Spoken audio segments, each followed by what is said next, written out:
Hi, I'm Pauline Connolly, and I'm here at Molyneaux Tile Carpet Wood, and I'm talking to Mark Millstine, who is a sales rep here and knows a lot about tile.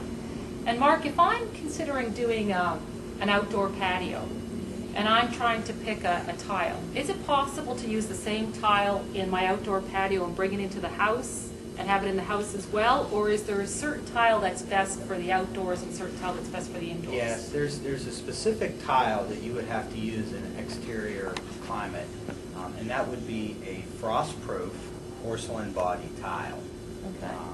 an unglazed tile as well, because the moisture can get into the small pores of glazed tiles and cause a freeze-thaw condition. In Pittsburgh, we go from 30 degrees in the morning to 65 degrees in the afternoon.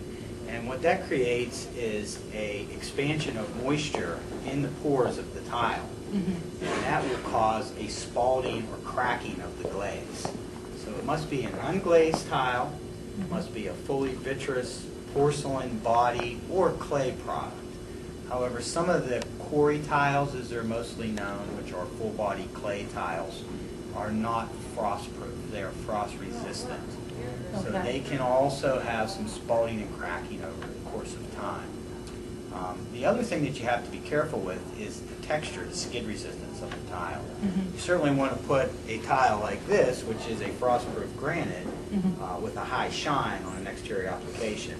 If you get some ice or some moisture on there, it could cause an unsafe, slippery condition. Right.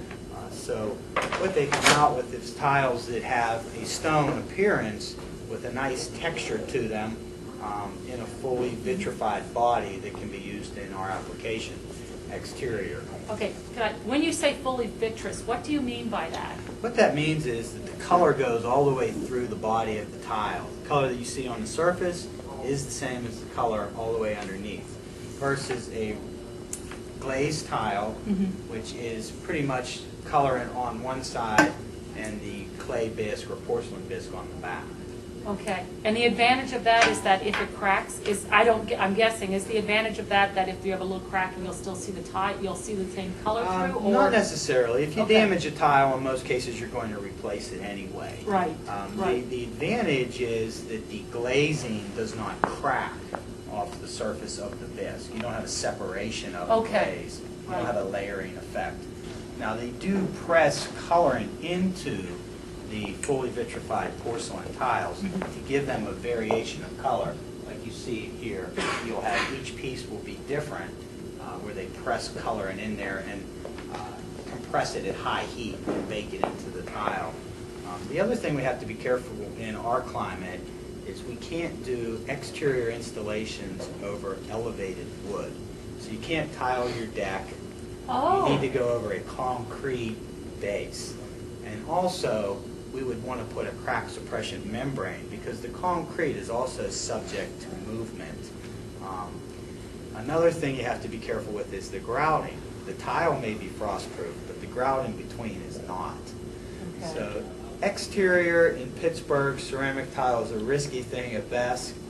In most cases, it wouldn't be warranted just because of the severe temperature changes that we get throughout most of the year.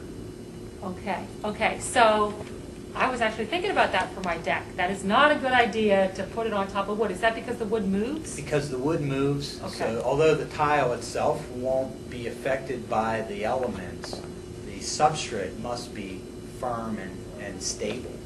Because the tile is only going to be as good as what it's stuck to. If you put a piece of tile, or let's say if you put a piece of glass on a flat surface, you could step on it, it wouldn't crack. Right. If you put that piece of glass on an unstable surface, like carpeting with a pad, and you stepped on it, it would crack. Right. So to that degree, that explains somewhat about the movement of the ceramic tile and what's underneath it. But you're basically saying that you would recommend, in most cases in Pittsburgh, you're not recommending I'm not outdoor recommending tile? it. Simply, it will last for so long, and then you will have some cracking and failure at some point in time. You also have to make sure that the slab is sloped properly so the water does not lay on the surface. Right. Because what would happen is the water will then work its way through the grout joints into the mortar base and cause a failure underneath. Okay, and is there any grout at all that's frost-proof? You're saying there No. isn't? No, and that's the problem. All you have to Right. do is look at our road systems around here in Pittsburgh, and you'll know why ceramic tile exterior is risky at best. Okay, well, thank you so much. You're That welcome. was really big.